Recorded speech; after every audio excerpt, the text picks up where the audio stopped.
हे sales, कैसे हो आप सब। आई होप सब बहुत अच्छे होंगे, सबकी पढ़ाई भी अच्छी चल रही होगी। जिसको और अच्छा बनाने के लिए आ गई हैं आपकी अपनी Khushboo ma'am, biology master teacher at Vedantu. तो आज का जो सेशन है उसमें आज हम लाइफ प्रोसेस के सारे इंपॉर्टेंट 2 और 3 मार्कर्स के क्वेश्चन डिस्कस करने वाले हैं। तो मेक श्योर करना कि आप स्टार्टिंग से लेकर एंड तक अटेंड करो, क्योंकि ये सारे ही क्वेश्चंस आपके प्री बोर्ड्स और बोर्ड्स के लिए बहुत इंपॉर्टेंट होने वाले हैं। और साथ साथ में मेरे पास आपके लिए एक प्यारी सी न्यूज़ भी है। ये एक्चुअली में उन मेरे प्यारे बच्चों के लिए जिन्होंने शायद आज वो मेरा पहला सेशन अटेंड कर रहे होंगे। तो आपके लिए एक बहुत ही अच्छी न्यूज़ होने वाली है जो कहीं ना कहीं आप लोगों को आपके फ्यूचर में हेल्प करने वाली है। कैसे? आप में से बहुत सारे बच्चे अभी जब बोर्ड पास करेंगे, अपना बोर्ड देंगे, उसके बाद आप लोगों का बहुत सारे लोगों का टारगेट होगा जेई के लिए प्रिपेयर करना, नीट के लिए प्रिपेयर करना, है ना। तो भाई वही जेई, नीट और बहुत सारे बच्चे ऐसे होंगे जो 9th-10th में होंगे, 8th से 9th में जाएंगे, 9th से 10th में जाएंगे, उनके लिए भी ये बहुत अच्छी अपॉर्चुनिटी होने वाली है। चलो तो let's start with our session और बता देती हूँ कि वो इंपॉर्टेंट सी न्यूज़ क्या है। वो ये है MVSAT, mega Vedantu scholarship admission test. भाई इतना अच्छा स्कॉलरशिप मिलने का पूरा 100% चांस है। इस स्कॉलरशिप देने के बाद अगर आपके मार्क्स अच्छे आए होंगे, जो ऑब्वियसली अच्छे आने ही वाले हैं, तो आपको 101% अश्योर्ड स्कॉलरशिप मिल सकती है। भाई जो आपकी 100% अश्योर्ड स्कॉलरशिप मिलेगी उससे आप आराम से अपनी जेई की कोचिंग, नीट की कोचिंग कर सकते हो। जैसे पढ़ना है आप फाइनेंशियली कितने अच्छे से अपने आप को प्रिपेयर कर सकते हो जेई और नीट के एग्जाम्स के लिए। और अगर मैं बात करूं इनके एग्जाम की, ये वेदांतु का स्कॉलरशिप एडमिशन टेस्ट होने कब वाला है, तो ये होने वाला है 2nd, 3rd, 9th and 10th of December को। ऑफलाइन टेस्ट है बिल्कुल कंप्लीटली। ऑफलाइन के सेंटर्स आपके ये सारे रहेंगे: चेन्नई, कोयम्बटूर, मदुरई, ट्रिची, विशाखापट्टनम, हैदराबाद, विजयवाड़ा, दिल्ली, बैंगलोर, पुणे, नागपुर, औरंगाबाद, पटियाला एंड मुजफ्फरपुर। अगर आप में से बहुत सारे बच्चे इस जगह से बिलोंग करते हैं, तब तो मैं कहूंगी कि जरूर देने जाइए। बहुत ही इजी होने वाला है और आपके पास इतनी अच्छी गोल्डन अपॉर्चुनिटी है स्कॉलरशिप लेने की। और साथ साथ में आपको एक चीज और बता दूं कि MVSAT ही क्यों। देखो MVSAT में 100% स्कॉलरशिप के साथ साथ आपको बहुत सारे गुडीज भी मिल सकती हैं। भाई 5 दिन का आपको स्पेस रिसर्च सेंटर जाने का मौका मिल सकता है। मेरे को तो कोई अभी भेज दे इसरो, तो मैं अभी तुरंत पहुंच जाऊं। तो आपके पास इसरो जाने का मौका है, भाई क्यों छोड़ रहे हो। और भी बहुत सारे एक्साइटिंग प्राइजेस आपको मिल सकते हैं अगर आपने रजिस्टर किया। और एक अच्छी चीज कि भाई रजिस्ट्रेशन एकदम फ्री ऑफ कॉस्ट है। जैसे नॉर्मली हम जेई नीट के जब एग्जाम के फॉर्म फिलअप करते हैं तो हमको पैसे पे करना पड़ता है, लेकिन इस टेस्ट में कोई भी पेमेंट आपको नहीं करनी है। फ्री ऑफ कॉस्ट रजिस्ट्रेशन ये होने वाला है।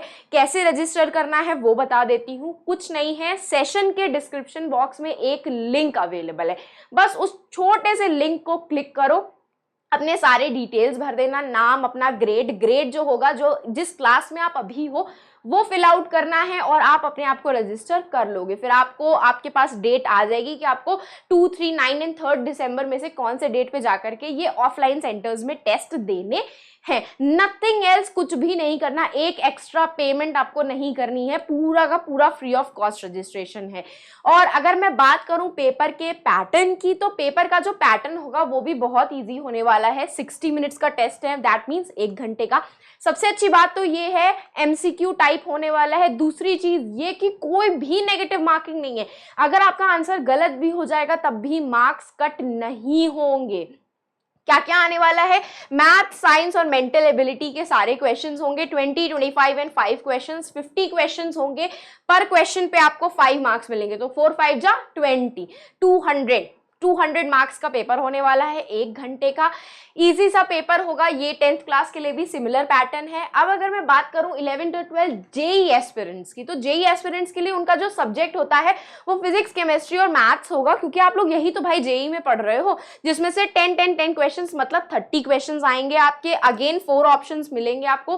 कोई भी टाइप की नेगेटिव मार्किंग नहीं है। साइट पे अवेलेबल भी है अगर नेगेटिव मार्किंग, तब भी नहीं है, कोई भी टाइप की नेगेटिव मार्किंग नहीं है।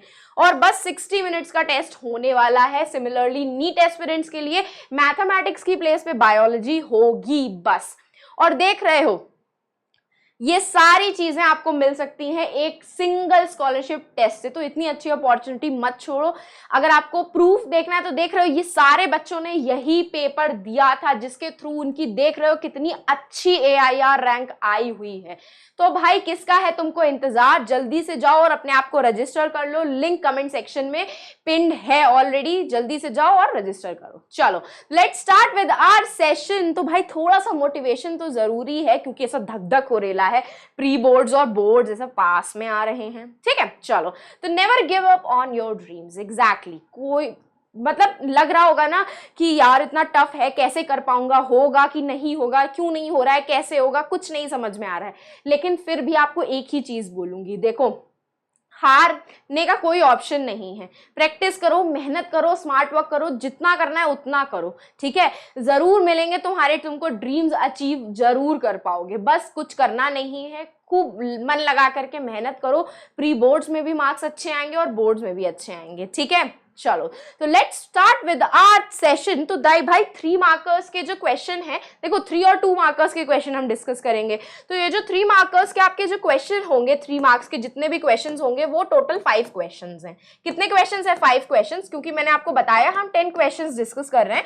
तो 3 मार्क्स के 5 क्वेश्चन है। सिमिलरली जो 2 मार्कर्स के आपके क्वेश्चन होंगे, जितने भी 2 मार्कर्स के क्वेश्चन होंगे वो सारे कितने क्वेश्चन हैं आपके? 5 क्वेश्चन हैं आपके। ठीक है, तो भाई इसी तरीके से हम 10 क्वेश्चंस अपने डिस्कस करेंगे। तो let's start with our 3 markers के हमारे सारे क्वेश्चंस। ठीक है, चलो तो भाई सबसे पहला क्वेश्चन हमारा क्या बोल रहा है कि what is double circulation in human beings and why is it necessary. Okay, now let me tell you one thing. अगर आपने CBSE बोर्ड का सेट 2 प्रैक्टिस पेपर देखा होगा तो आपने देखा होगा कि ट्रांसपोर्टेशन सिस्टम से आपके लाइफ प्रोसेस के उसमें से डायग्राम पूछा गया था आपसे हार्ट का, जिसको लेबल करना था। लेबलिंग थी बहुत इजी, कुछ नहीं था, 1 वर्ड लेबलिंग थी, लेकिन पूछी तो गई थी ना। इससे आप एक अंदाजा लगा सकते हो, ऑब्जर्वेशन आप कर सकते हो कि ये टॉपिक आपका कितना इंपॉर्टेंट है, जिससे आपका एक थ्योरी बेस्ड क्वेश्चन भी और आपका डायग्राम बेस्ड क्वेश्चन भी आपसे पूछा जा सकता है। And let me tell you one thing more कि ये वाला क्वेश्चन 2023 और 22 दोनों में ही रिपीट हो चुका है। तो भाई मेक श्योर करना कि आप इसको अच्छे से पढ़ करके जा रहे हो, और जो भी क्वेश्चंस मैं करवा रही हूँ उसको तो आप बहुत अच्छे से पढ़ के जाओ।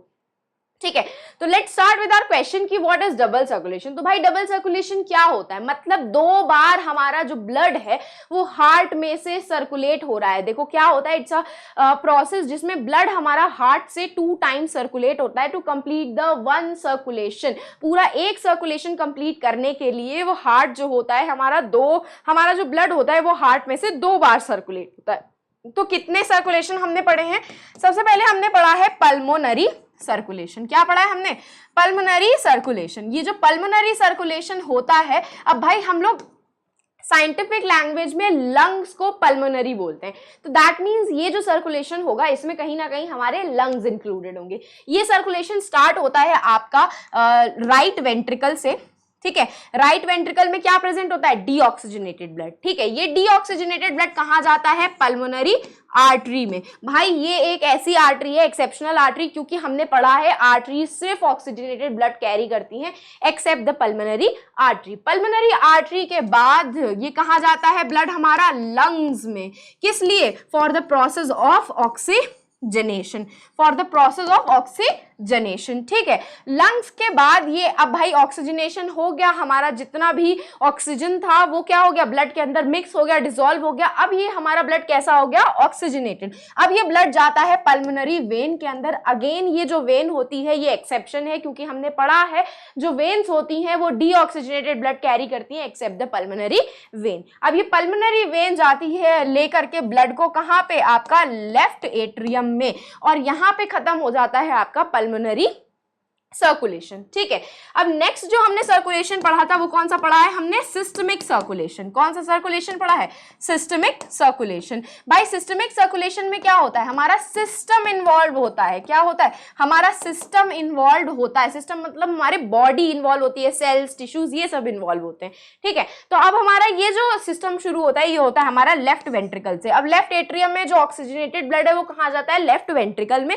लेफ्ट वेंट्रिकल से ये ब्लड कहाँ पंप होता है एओर्टा के अंदर जाता है। एओर्टा क्या होती है? लार्जेस्ट आर्टरी हमारी।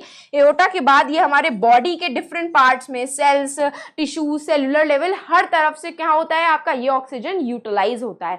अब भाई ऑक्सीजन तो ब्लड में से यूटिलाइज हो गया, रेस्ट बचता क्या है आपका? Waste, carbon dioxide. ये कार्बन डाइऑक्साइड क्या होती है? अगेन वापस से आपके ब्लड में डिसॉल्व हो जाती है और अगेन आपका ब्लड कैसा हो जाता है? डीऑक्सीजनेटेड। अब ये बॉडी में से ब्लड कहाँ एंटर करता है? वेना कावा, जो कि लार्जेस्ट वेन्स होती हैं आपके बॉडी की। ये वेना कावा आपके सारे डीऑक्सीजनेटेड ब्लड को बॉडी के डिफरेंट सेल, टिश्यूज, पार्ट्स में से लेकर के कहाँ पे पोर करती है? राइट एट्रियम में। कहां पोर करती है? राइट एट्रियम में। अब फिर ये ब्लड आपका राइट एट्रियम से राइट वेंट्रिकल में जाता है और अगेन आपका पल्मोनरी सर्कुलेशन स्टार्ट हो जाता है, जिसमें इस डीऑक्सीजनेटेड ब्लड को ऑक्सीजन रिच बनाया जाता है। ठीक है, आया समझ में?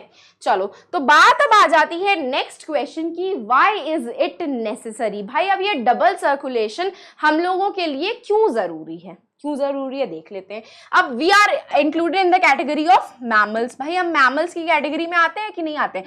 एंड मैमल्स क्या शो करते हैं? Locomotion, they can move, locomotion show करते हैं। हम लोग मूवमेंट करते हैं। तो भाई अगर हम मूवमेंट कर रहे हैं, कोई काम कर रहे हैं, चल फिर रहे हैं, तो हमें क्या चाहिए होगी? We need energy. हमें क्या चाहिए होगा? एनर्जी की रिक्वायरमेंट होगी। होगी कि नहीं होगी? और एनर्जी भाई कहां से रिलीज होती है? सेल्यूलर रेस्पिरेशन से। कहां से रिलीज होती है? सेल्यूलर रेस्पिरेशन से। और ये सेल्यूलर रेस्पिरेशन में अनटिल एंड अनलेस आपको सफिशिएंट अमाउंट ऑफ ऑक्सीजन नहीं मिलेगी, आपका बॉडी ठीक से एनर्जी जनरेट नहीं कर पाएगा। हमने रेस्पिरेशन चैप्टर से ही पढ़ा है कि जब तक आपका अच्छे खासे अमाउंट में आपकी बॉडी के सेल्स को ऑक्सीजन नहीं मिलता है, वो एनर्जी प्रोड्यूस नहीं कर पाती है सही से। तो कहीं ना कहीं अगर आपका डीऑक्सीजनेटेड ब्लड ऑक्सीजनेटेड के साथ मिक्स हो जाएगा तो कम अमाउंट ऑफ ऑक्सीजन आपके सेल्स तक पहुंचेगी और कम अमाउंट ऑफ एनर्जी ही आपकी बॉडी में प्रोड्यूस होगी, जिसकी वजह से क्या प्रॉब्लम हो सकती है? आप थकावट महसूस करोगे, टायर्डनेस होगी। यही रीजन होता है। This is why it is necessary to separate the deoxygenated and oxygenated blood. हमारे हार्ट में 4 चैम्बर्स प्रेजेंट है जो आपस में सेपरेटेड है बाय द सेप्टम। लेफ्ट और राइट दोनों ही आपका सेप्टम के थ्रू क्या है? सेपरेटेड है। ठीक है, चलो तो भाई आया समझ में कि क्या डबल सर्कुलेशन है और इसका यूजेज क्या है। डबल सर्कुलेशन फैक्ट है कि ब्लड फ्लो होता है twice from the heart before it completes the 1 full round. 2 type के सर्कुलेशन होते हैं, पल्मोनरी और सिस्टमिक सर्कुलेशन। डबल सर्कुलेशन इसीलिए नेसेसरी होता है ताकि हमारी बॉडी में सेलुलर रेस्पिरेशन की एफिशिएंसी इंक्रीज हो पाए और हमारा बॉडी कांस्टेंट टेम्परेचर के साथ साथ एनर्जी भी ठीक से प्रोड्यूस कर पाए। ठीक है, चलो तो moving ahead with the next question. ये आप अगर आपके पास टाइम हो तो मतलब आप मेक श्योर करना कि आप ये ब्लॉक डायग्राम बना करके आ जाओ। ब्लॉक डायग्राम बना करके आओगे तो हाँ हो सकता है आपको मार्क्स अच्छे मिले। हो क्या सकता है? कंफर्म मार्क्स अच्छे मिल सकते हैं, क्योंकि डायग्राम एक रिप्रेजेंटेशन है कि पता है आपको डबल सर्कुलेशन क्या होता है। ठीक है, चाहोगे तो बना करके भी दिखा दूंगी। चलो बना करके दिखा देती हूँ क्या होता है। यहाँ पे बना लो लंग्स। ठीक है, लंग्स में ऑक्सीजनेशन का प्रोसेस होता है। यहाँ बना लो हार्ट। यहाँ प्रेजेंट होगा राइट एट्रियम, यहाँ राइट वेंट्रिकल, यहाँ लेफ्ट एट्रियम और यहाँ पे लेफ्ट वेंट्रिकल और यहाँ पे प्रेजेंट होगी आपकी बॉडी। ठीक है, तो भाई अब क्या हो रहा है? आपके बॉडी में से सारा ब्लड कलेक्ट होकर के कहाँ जा रहा है? राइट एट्रियम में जा रहा है। कौन कलेक्ट करके लेके जा रहा है? Vena cava. कौन कलेक्ट करके लेके जा रहा है? Vena cava. वेना कावा से ब्लड जा रहा है राइट वेंट्रिकल में। अब राइट वेंट्रिकल से ये पूरा ब्लड लेकर के जा रही है कौन? Pulmonary artery. कहाँ पे? लंग्स के अंदर for the process of oxygenation. यहां से ब्लड पूरा क्या हो गया? ऑक्सीजन रिच हो गया। और ये ऑक्सीजन रिच कहां जाता है? फिर लेफ्ट एट्रियम में कौन लेकर के जाता है? पल्मोनरी वेन लेकर के जाती है। ब्लड अगेन आपका लेफ्ट वेंट्रिकल में आया। लेफ्ट वेंट्रिकल से पूरी बॉडी में सर्कुलेट होता है किसके थ्रू? एओर्टा के थ्रू। किसके थ्रू सर्कुलेट होता है? एओर्टा के थ्रू। तो ऊपर वाला आपका पल्मोनरी सर्कुलेशन हो गया, नीचे वाला सिस्टमिक सर्कुलेशन हो गया। बस इसी तरीके से डायग्राम बना करके आ जाना। ठीक है, चलो moving ahead with the next question कि name the process by which autotrophs prepare their own food.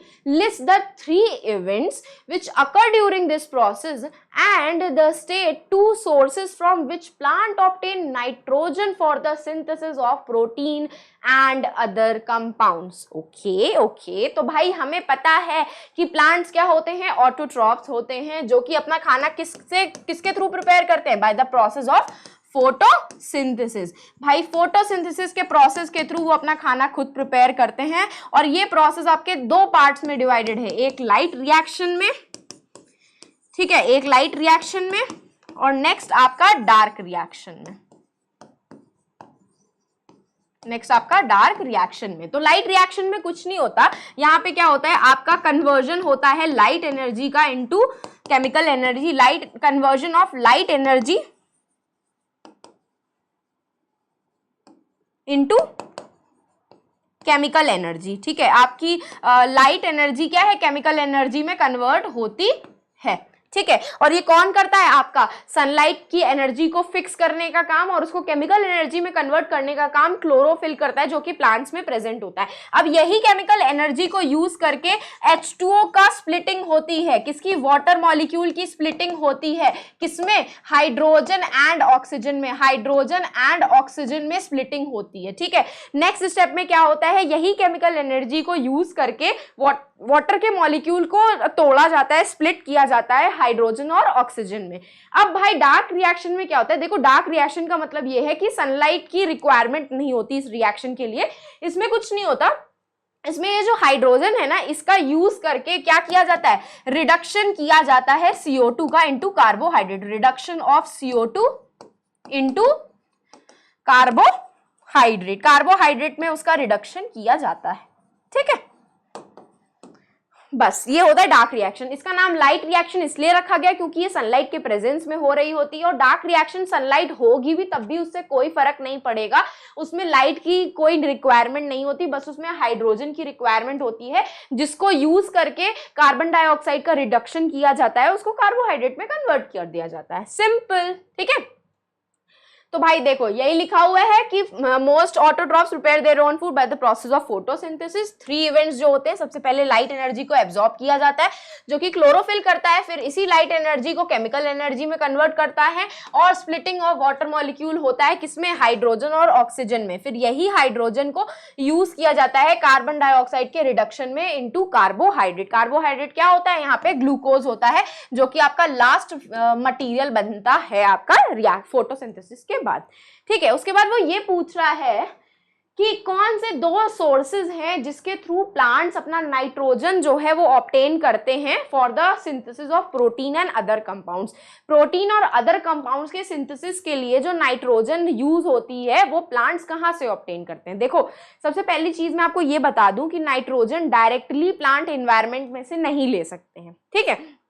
तो क्या होता है, सॉइल के अंदर नाइट्रेट्स और नाइट्राइट्स प्रेजेंट होते हैं, सॉइल के अंदर नाइट्रेट्स और नाइट्राइट्स प्रेजेंट होते हैं। यही नाइट्रेट्स और नाइट्राइट्स आपके प्लांट यूज करते हैं प्रोटीन की सिंथेसिस के लिए, या फिर आपके लेग्यूमिनस प्लांट आपने सुने हैं जिनके रूट्स में राइजोबियम बैक्टीरिया प्रेजेंट होता है। ये राइजोबियम बैक्टीरिया एटमॉस्फेरिक नाइट्रोजन को यूज करके वो नाइट्रोजन को फिक्स कर देता है सॉइल के अंदर, और फिर प्लांट क्या करते हैं, उस फिक्स्ड वाली नाइट्रोजन को लेकर के उसका यूज करते हैं, ठीक है। बस इतना सा प्रोसेस होता है। तो क्या होता है, प्लांट जो होते हैं नाइट्रोजन सॉइल में से लेते हैं इन इनऑर्गेनिक सॉल्ट के फॉर्म में, नाइट्रेट्स और नाइट्राइट्स, या फिर ऑर्गेनिक कंपाउंड के फॉर्म में, जो कि कौन प्रोड्यूस करता है, बैक्टीरिया, यहाँ पे एटमॉस्फेरिक नाइट्रोजन को यूज करके, ठीक है। ऐ समझ में, बस यही चीज है इसमें। चलो moving ahead with the next question. यही आपको बताया था कि ये लाइट रिएक्शन है जिसमें ये 3 पॉइंट्स आप मेंशन कर सकते हो। ये आपकी डार्क रिएक्शन है जिसमें आपका रिडक्शन होता है कार्बन डाइऑक्साइड का कार्बोहाइड्रेट में। Moving ahead with the next question, describe in brief the function of kidney, ureters and the urinary bladder. Okay. तो भाई अगर मैं किडनी की बात करूं तो किडनी क्या होती है, किडनी के अंदर क्या प्रेजेंट होता है, कौन सा स्ट्रक्चर एंड फंक्शनल यूनिट होती है, फंक्शनल एंड स्ट्रक्चरल यूनिट कौन सी प्रेजेंट होती है किडनी के अंदर, क्या प्रेजेंट होती है, नेफ्रॉन बाबा, नेफ्रॉन। ये नेफ्रॉन क्या करती है, यूरिन फॉर्मेशन में हेल्प करती है।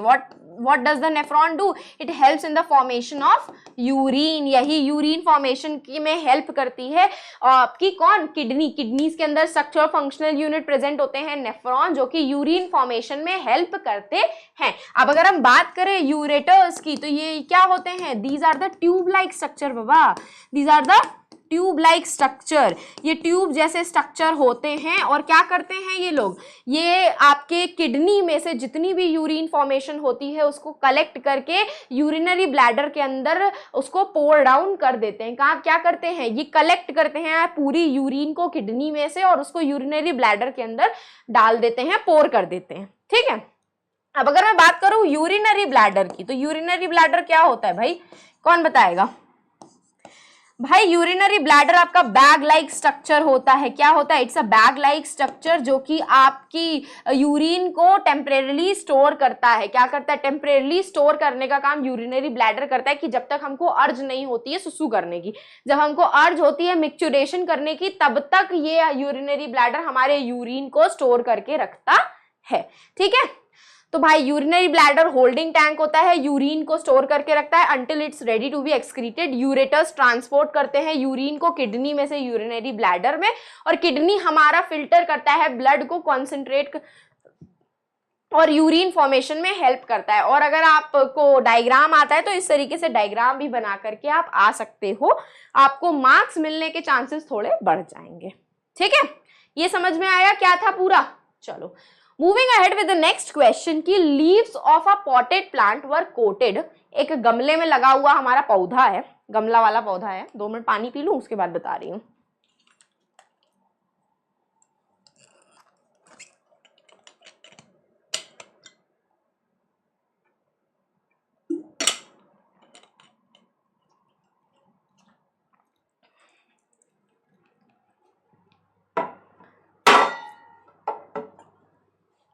ये हमारा जो पौधा है गमले में लगा हुआ है, उसकी एक लीफ को क्या किया हम लोगों ने, उसकी लीफ को सबको, उनकी सारी लीफ को लेकर के हमने उसकी वैक्स कोटिंग कर दी, जिससे उसका स्टोमेटा क्या हो गया? ब्लॉक हो गया। Were coated with wax to block the stomata, हमने स्टोमेटा को ब्लॉक कर दिया उसको वैक्स कोटिंग के साथ। Will this plant remain alive and healthy for long? State 3 reason for your answer.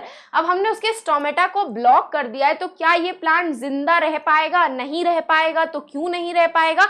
रहेगा तो क्यों रहेगा? इसका हमें रीजन बताना है। तो अब अगर मैं बात करूं स्टोमेटा की, तो स्टोमेटा क्या करवाता है? गैसियस एक्सचेंज करवाता है कि नहीं करवाता है? भाई गैसियस एक्सचेंज, जितना भी कार्बन डाइऑक्साइड और ऑक्सीजन इनहेल और एक्सहेल या एक्सहेल और इनहेल हो रही होती है, वो कौन करवाता है? आपका स्टोमेटा करवाता है। तो कहीं ना कहीं अगर आप स्टोमेटा को ब्लॉक कर दोगे तो गैसियस एक्सचेंज होगा? नहीं होगा। प्लांट सरवाइव करेगा? नहीं करेगा। गैसियस एक्सचेंज क्या हो गया? नहीं हुआ। उसके बाद क्या करवाता है? ये ट्रांसपिरेशन करवाता है। बाबा क्या करवाता है? ये ट्रांसपिरेशन करवाता है। ट्रांसपिरेशन का मतलब जितना भी वाटर लॉस हो रहा है प्लांट्स में से, वो सब स्टोमेटा के थ्रू ही तो होता है कि नहीं होता है? तो अगर आप स्टोमेटा को ब्लॉक कर दोगे तो ट्रांसपिरेशन होगा? नहीं होगा भाई। ठीक है, उसके बाद और क्या करवाता है आपका प्लांट, आपका स्टोमेटा? उसके अंदर क्या प्रेजेंट होता है? क्लोरोफिल। क्या प्रेजेंट होता है? क्लोरोफिल, जो कि किस में हेल्प करता है? फोटोसिंथेसिस में। किस में हेल्प करता है? फोटोसिंथेसिस में। अब अगर एक बात बताओ, स्टोमेटा को तो ब्लॉक कर दिया, तो लाइट भी नहीं जा रही है, क्लोरोफिल ठीक से काम नहीं कर रहा है, तो खाना बनेगा? नहीं बनेगा भाई, कोई फोटोसिंथेसिस नहीं होगी। तो एक बात बताओ, ना उसमें गैसियस एक्सचेंज हो रहा है, ना उसमें ट्रांसपिरेशन का प्रोसेस हो रहा है, ना उसमें फोटोसिंथेसिस हो रही है, तो ऐसा प्लांट सर्वाइव करेगा भाई? ना वो गैसेज इनहेल कर पा रहा है, ना उसमें ट्रांसपिरेशन हो रहा है, पानी ही नहीं मिल रहा है उसको, क्योंकि ट्रांसपिरेशन क्या करता है? एक ट्रांसपिरेशन पुल बनाता है, जिसकी वजह से पानी जो होता है हर एक पार्ट्स तक पहुंचता है। तो जब ट्रांसपिरेशनल पुल ही नहीं होगा तो पानी पहुंचेगा ही नहीं, साथ साथ में क्लोरोफिल फोटोसिंथेसिस भी नहीं परफॉर्म कर पा रहा है, तो ऐसा प्लांट जो होगा डेड हो जाएगा, मर जाएगा बेचारा। ठीक है, तो अगर आप उसके स्टोमेटा को क्या करोगे? वैक्स से कवर कर दोगे, तो ऐसा प्लांट हेल्दी नहीं रह पाएगा, ना उसमें कार्बन डाइऑक्साइड और ऑक्सीजन का एक्सचेंज होगा, ना ही वो ट्रांसपिरेशन परफॉर्म करवा पाएगा, और अल्टीमेटिवली क्या होगा? उसकी डेथ हो जाएगी। ठीक है, ना ही वो फोटोसिंथेसिस परफॉर्म करेगा, ना गैसियस एक्सचेंज, और ना ही ट्रांसपिरेशन। तो ऐसे प्लांट की क्या हो जाएगी? डेथ हो जाएगी, वो हेल्दी नहीं रह पाएगा। ठीक है, चलो moving ahead with the next question. Give reason for the following. The glottis is guarded by epiglottis. ठीक है, it is said to not speak while eating. Okay, walls of trachea are supported by the cartilaginous ring. ठीक है, तो अगर मैं बात करूं glottis की, तो ग्लॉटिस क्या होता है, आपकी विंड पाइप होती है, ठीक है, आपकी विंड पाइप होती है। विंड पाइप के ऊपर ना एक फ्लैप प्रेजेंट होता है, कार्टिलेजिनस फ्लैप प्रेजेंट होता है, जिसको हम एपिग्लॉटिस कहते हैं। तो ये जो एपिग्लॉटिस होता है आपकी विंड पाइप को प्रोटेक्ट करता है। क्यों करता है, क्योंकि आपका विंड पाइप और फूड पाइप अगल बगल प्रेजेंट है। जब आप खाना खा रहे होगे तो ये एपिग्लॉटिस जो होता है विंड पाइप के ऊपर जो प्रेजेंट होता है वो बंद रहता है। कोई चीज अगर बंद रहेगी तो उसके अंदर कुछ जाएगा नहीं, ठीक है, तब आपका खाना सिर्फ फूड पाइप के अंदर जा रहा होता है। लेकिन अगर आप बोलने लगोगे, ठीक है, आप खाते खाते बात भी कर रहे हो, तो क्या हो रहा है, आपका विंड पाइप भी काम कर रहा है और साथ साथ में आपका फूड पाइप भी काम कर रहा है। तो खाने के चांसेस ये होते हैं कि जो खाना है आपका फूड पाइप की जगह विंड पाइप के अंदर चला जाएगा और इससे क्या हो सकता है, आप चोक हो सकते हो, गले में चोक हो सकता है, आपका खाना गले में फंस सकता है, डेथ भी हो सकती है। तो भाई यही रीजन होता है कि एपिग्लॉटिस को गार्ड करता है, एपिग्लॉटिस गार्ड करता है फूड ईटिंग के टाइम पे, ताकि खाना उसके अंदर एंटर ना कर जाए, ठीक है। It is said to not speak while eating. अभी मैंने बताया आप खाना खाते खाते बात करोगे तो विंड पाइप भी एक्टिव हो जाता है, जो एपिग्लॉटिस ने ग्लॉटिस को कवर कर रखा था वो भी खुल जाएगा और खाने का विंड पाइप के अंदर जाने के चांसेस बढ़ जाते हैं, ठीक है। Now, walls of trachea are supported by the cartilaginous ring. हाँ जी, ये तो हमें पता है कि हमारा ये जो ट्रैकिया होता है इसमें रिंग्स ऑफ कार्टिलेज प्रेजेंट होते हैं, वो उसको गार्ड करते हैं। क्यों करते हैं, देखो जब भी कहीं से हवा निकल जाएगी, जब हम एक्सहेल आउट करते हैं तो एयर जो होती है यहाँ पे नहीं प्रेजेंट होती है, खाली होता है ये पोर्शन, इसके अंदर हवा नहीं होती है। अब हवा नहीं होगी किसी चीज के अंदर तो वो क्या हो जाएगा, कोलैप्स हो जाएगा, पिचक जाएगा, वैक्यूम बनेगी तो वो पिचक जाएगा, कोलैप्स हो जाएगा। तो वही कोलैप्सिंग से बचाने के लिए हमारी ट्रेकिया के अंदर कार्टिलेजिनस रिंग्स प्रेजेंट होती हैं। क्या प्रेजेंट होती हैं, कार्टिलेजिनस रिंग्स। तो ग्लॉटिस जो होता है वो स्मॉल कार्टिलेजिनस फ्लैप से कवर्ड रहता है, एपिग्लॉटिस जिसको हम बोलते हैं। ये फूड पार्टिकल्स की एंट्री को प्रिवेंट करता है विंड पाइप में जाने से, ग्लॉटिस में जाने से, ठीक है। It is said not to speak while eating, क्योंकि ईटिंग के टाइम पे हमारा जो कार्टिलेजिनस फ्लैप होता है, एपिग्लॉटिस विंड पाइप को कवर करता है, वो खुल जाता है, जिसकी वजह से क्या है, खाने का ट्रेकिया के अंदर जाने के चांसेस बढ़ जाते हैं। अब ये जो वॉल्स ऑफ ट्रेकिया है supported by the C shape cartilage, ताकि वो कोलैप्स ना हो जाए जब हम लोग एक्सहेल आउट करते हैं एयर को, ठीक है।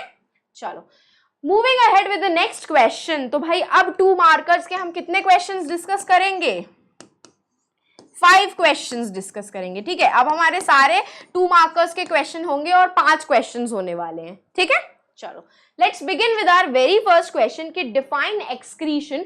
What are the organs in human beings that act as accessory excretory organs. तो भाई एक्सक्रीशन क्या होता है, this is a type of life process which is used to remove the metabolic waste while performing metabolism. हमारे body के अंदर जो भी मेटाबॉलिक चीजें हो रही हैं, जो भी मेटाबॉलिज्म काम कर रहा है, उससे जो भी वेस्ट प्रोड्यूस होता है, मेटाबॉलिक वेस्ट प्रोड्यूस होता है, जिसको हम लोग नाइट्रोजनस वेस्ट बोलते हैं, उसको रिमूव करने के प्रोसेस को हम एक्सक्रीशन बोलते हैं। तो भाई कौन परफॉर्म क्या होता है, removal of nitrogenous waste. Nitrogenous waste को रिमूव करने का काम करता है हमारा, इसी प्रोसेस को हम लोग एक्सक्रीशन बोलते हैं, ठीक है।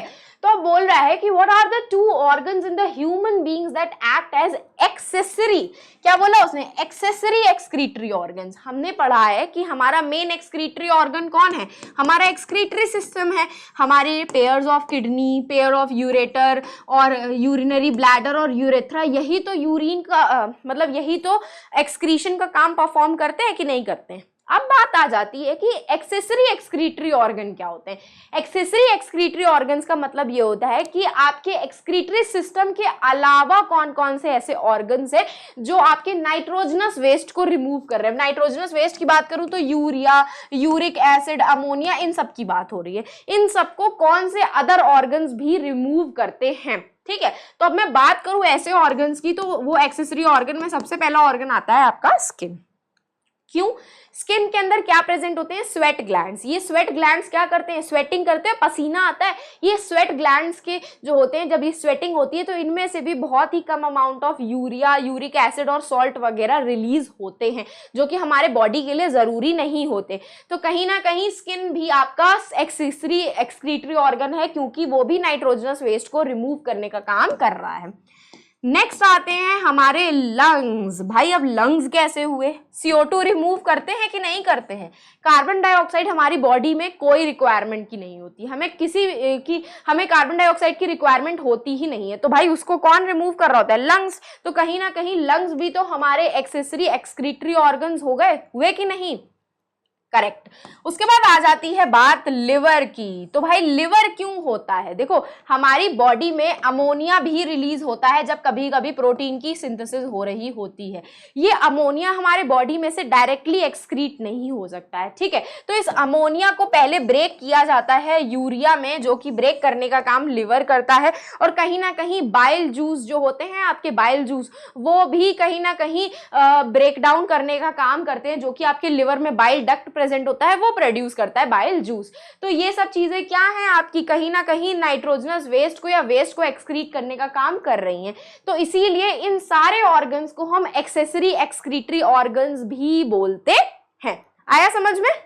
चलो मूविंग अहेड विद द, तो एक्सक्रीशन क्या हो गया? Elimination of waste product from the body. It is the process by which waste is remove from the body. Liver, lungs, skin and large intestine accessory excretory organs होते हैं। Liver जो होता है bile pigments को remove करता है, urea को हमारी बॉडी में से। लंग्स करता है रिमूवल कार्बन डाइऑक्साइड, पानी का और हीट का। स्किन यूरिया, वाटर और सॉल्ट का रिमूवल करती है स्वेटिंग के फॉर्म में, ठीक है? चलो moving ahead with the next question. ये हैं सारे हमारे excretory organs, kidney, liver, skin and lungs, ठीक है? तो भाई how are alveoli designed and why? तो भाई एल्वियोलाई क्या होती हैं हमारी? कौन बताएगा एल्वियोलाई क्या होती हैं? These are the structural and functional unit of our lungs. Structural and functional unit of our lungs क्या है? ये structural functional unit of our lungs हैं, यूनिट है हमारे लंग्स की, है कि नहीं है? बिल्कुल है, ठीक है? तो अब ये structural functional unit of lungs क्यों है? क्योंकि भाई जितना भी आपका गैसियस एक्सचेंज हो रहा है, जितना भी आपका गैसियस एक्सचेंज होता है लंग्स के अंदर, वो सारा का सारा एल्वियोलाई में होता है। क्यों होता है? अगर मैं एल्वियोलाई का शेप दिखाऊं तो इस तरीके से अंदर से ये कर्व्ड शेप की होती है, और इसमें ना सराउंडिंग में बहुत सारे ब्लड वेसल्स प्रेजेंट होते हैं, ब्लड कैपिलरीज प्रेजेंट होती हैं। यही ब्लड कैपिलरीज जो होती हैं कार्बन डाइऑक्साइड को लेकर के आती हैं, जो कि आपका एल्वियोलाई के अंदर चला जाता है डिफ्यूजन प्रोसेस के थ्रू। और हमने जो एयर इनहेल की होती है उसमें जो ऑक्सीजन प्रेजेंट होती है वो इनके सराउंडिंग में जो ब्लड कैपिलरीज होती हैं उनके अंदर चली जाती हैं डिफ्यूजन के थ्रू। तो इस तरीके से जितना भी आपका गैसियस एक्सचेंज होता है वो सब एल्वियोलाई के अंदर होता है। अब बात आती है कि ये क्यों इंपॉर्टेंट है? क्योंकि भाई इनका जो शेप होता है ना वो कर्व्ड होता है, कर्व्ड होता है अंदर से, और ये बहुत अच्छे खासे नंबर में प्रेजेंट होती हैं, बहुत ही अच्छे खासे नंबर में प्रेजेंट होती हैं एल्वियोलाई हमारे लंग्स के अंदर। इतना अच्छा खासा नंबर होने के बाद, इतना अच्छे खासे अमाउंट में प्रेजेंट होने की वजह से जितना भी मैक्सिमम गैसियस एक्सचेंज होता है एल्वियोलाई में होता है, और जितना ज्यादा सरफेस एरिया एल्वियोलाई प्रोवाइड करती है, इसी की वजह से ज्यादा गैसियस एक्सचेंज हमारे लंग्स के अंदर हो जाता है। तो कहीं ना कहीं एल्वियोलाई का कर्व्ड शेप जो है और उसका नंबर जो है हमारी बॉडी के अंदर जो प्रेजेंट है लंग्स के अंदर, उसकी वजह से जो गैसियस एक्सचेंज है वो बहुत अच्छे से हो पाता है और बहुत ज्यादा अमाउंट में हो पाता है, ताकि जितनी हमारे बॉडी की ऑक्सीजन की रिक्वायरमेंट है वो उतना अमाउंट ऑफ ऑक्सीजन हमारी बॉडी को मिल सके, ठीक है? स्मॉल सैक लाइक स्ट्रक्चर होते हैं जो गैसियस एक्सचेंज में हेल्प करते हैं, काफी थिन वॉल होती है और बहुत ही क्लोज नेटवर्क होता है ब्लड की आर्टरीज का, जो कि गैसियस एक्सचेंज में हेल्प करते हैं। And they have a balloon like structure जो कि मैक्सिमाइज करते हैं सरफेस एरिया को, ताकि ज्यादा से ज्यादा गैसियस एक्सचेंज हो पाए। देख रहे हो इस तरीके से ऑक्सीजन इसके अंदर जा रही है एल्वियोलाई से, और ब्लड कैपिलरीज में से जो कार्बन डाइऑक्साइड है एल्वियोलाई के अंदर एंटर कर रही है, ठीक है? चलो moving ahead with the next question की draw the labelled diagram of the digestive system. ठीक है भाई, बना लेते हैं एक बार लेबल्ड डायग्राम। तो सबसे पहले हम क्या बनाएंगे? यहाँ पे बकल कैविटी बना लेते हैं, ठीक है? उसके बाद यहाँ से हमारा स्टमक बनता है, यहाँ से हमने स्टमक बना लिया। यहाँ से हमारा लिवर बनता है, लिवर बना लिया हमने, ठीक है? बाइल डक्ट बनता है, ठीक है? यहाँ से अंदर हमने स्मॉल इंटेस्टाइन बना लेते हैं जरा,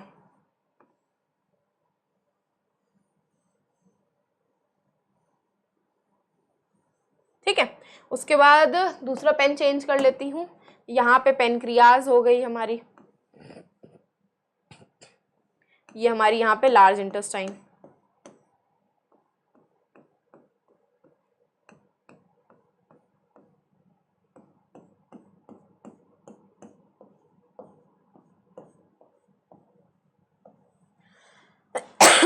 सॉरी, अच्छा नहीं बना है ना डायग्राम, एक बार वापस से बना लेते हैं, जगह नहीं है यहाँ पे, बनाते हैं एक बार अच्छे से, ठीक है। सबसे पहले यहाँ पे बनेगा हमारा क्या, बकल कैविटी। ये हमारी ईसोफेगस आ रही है, यहाँ से स्टमक आता है, ठीक है, ये मैंने बना दिया स्टमक। ये स्टमक्स में से स्मॉल इंटेस्टाइन निकल रही है, यहाँ पे बना लेते हैं स्मॉल इंटेस्टाइन, ठीक है, लंबी सी, उल्ली पुल्ली सी, उल्टी पुल्टी सी, ठीक है, बन गया। यहाँ पे हमारा पेनक्रियाज होता है, पेनक्रियाज बना लेते हैं एक बार जरा, ठीक है, पेन चेंज कर लेते हैं, फिर हम लार्ज इंटेस्टाइन बनाते हैं। चलो लार्ज इंटेस्टाइन बना लेते हैं। यहाँ से आ रही है हमारी लार्ज इंटेस्टाइन,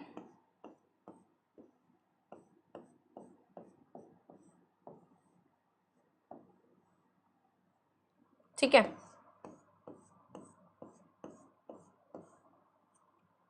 और ये हो गया रेक्टम और एनस। यहाँ पे हमने लिवर नहीं बनाया, तो ये हमने बना लिया लिवर, यहाँ पे इसके अंदर एक बाइल डक्ट प्रेजेंट बना लेते हैं, ठीक है, ये बन गया। अब इसको लेबलिंग कर लेते हैं जरा। तो ये क्या हो गई हमारी, बकल कैविटी हो गई, ठीक है, ये क्या हो गई हमारी, ईसोफेगस हो गई हमारी, ये क्या हो गया हमारा, लिवर हो गया, ये क्या हो गया, स्टमक हो गया, ये क्या हो गया, पेनक्रियाज हो गया, ये क्या हो गया, लार्ज इंटेस्टाइन हो गया, और ये अंदर वाली क्या हो गई, स्मॉल इंटेस्टाइन, और ये रेक्टम और एनस हो गया, ठीक है, ये हो गया रेक्टम और लास्ट में आ गया आपका एनस, ठीक है, लास्ट में आ गया आपका एनस। तो भाई इसी तरीके से अपना पूरा डायग्राम लेबल करके आ जाना। चलो moving ahead with the next question कि list down the materials require for raw materials require for photosynthesis and specify what is the role of bile juice in the process of digestion. ठीक है भैया, photosynthesis में हमने क्या क्या raw material पढ़े हैं, कार्बन डाइऑक्साइड पढ़ा है, और क्या चाहिए होता है उसको, H2O चाहिए होता है, और क्या चाहिए होता है, सनलाइट चाहिए होता है। तो ये सारे आपके रॉ मटेरियल्स हो गए जो कि आपके फोटोसिंथेसिस में रिक्वायर होते हैं। आपको पता ही है in the presence of sunlight and chlorophyll आपका फोटोसिंथेसिस का प्रोसेस होता है।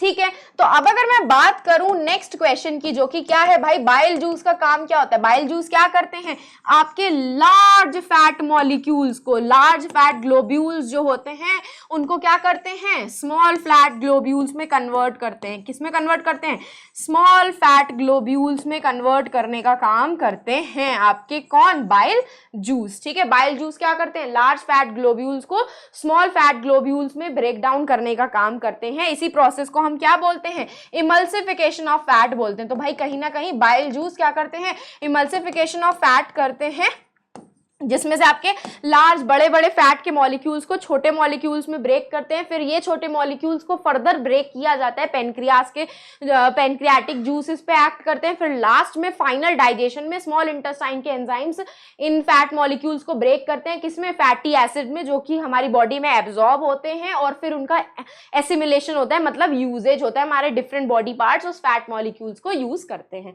तो क्या क्या रॉ मटीरियल्स हमने पढ़े, कार्बन डाइऑक्साइड, वाटर और सनलाइट। और बाइल क्या करता है, डाइजेशन में हेल्प करता है, ये फैट को फैटी एसिड में ब्रेक करने का काम करता है, जो कि हमारी बॉडी फिर एब्जॉर्ब करके उसको एसिमिलेट करती है, उसका यूज करती है। ठीक है, moving ahead with the next question कि what are the components of the transport system in highly organized plants. हमारे जो बड़े बड़े पेड़ होते हैं, हाईली ऑर्गेनाइज्ड प्लांट्स होते हैं, उनमें क्या क्या ट्रांसपोर्ट कंपोनेंट्स होते हैं जो कि ट्रांसपोर्टेशन सिस्टम में हेल्प करते हैं। तो अब हम लोगों ने कितने ट्रांसपोर्टेशन सिस्टम पढ़े हैं, एक पढ़ा है हमने जाइलम और एक पढ़ा है हमने फ्लोएम। जाइलम क्या करता है, ये वाटर एंड मिनरल्स का ट्रांसपोर्टेशन करता है। किसका ट्रांसपोर्टेशन करता है, वाटर और मिनरल्स का ट्रांसपोर्टेशन करता है। क्या क्या पार्ट्स होते हैं, वेसल्स होते हैं इसमें, ठीक है, ट्रेकीड्स होते हैं कि नहीं, जाइलम पेरेन्काइमा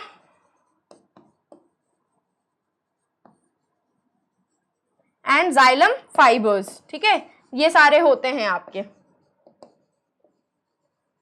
और ऐसे ही फ्लोएम की बात करें तो ये फूड के ट्रांसलोकेशन में हेल्प करता है। इसमें क्या क्या पार्ट्स होते हैं आपके, sieve tubes, companion cells, phloem parenchyma and phloem fibres.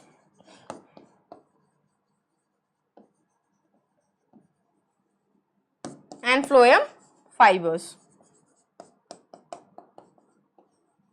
ठीक है, ये सब चीजें होती हैं। अगर मैं बात करूं ट्रांसपोर्टेशन की तो जाइलम और ट्रेकीट सब मेन रिस्पॉन्सिबल होते हैं वाटर के ट्रांसपोर्टेशन में। जहां पे भी पेरेन्काइमा आ जाता है मतलब वो स्टोरेज का काम कर रहा है, और जहां पर भी फाइबर होते हैं, फाइबर आपके dead part of the plant होते हैं, तो वो सिर्फ मैकेनिकल सपोर्ट का काम करते हैं। सिमिलरली फ्लोएम में भी फूड का ट्रांसपोर्टेशन मेनली सीव ट्यूब्स और कंपेनियन सेल्स ही करते हैं। फ्लोएम पेरेन्काइमा स्टोरेज का काम कर रहा है, और phloem fibres again dead part of the plant होते हैं। फ्लोएम का डेड पार्ट होता है तो वो क्या करता है, मैकेनिकल सपोर्ट प्रोवाइड करने का काम करता है।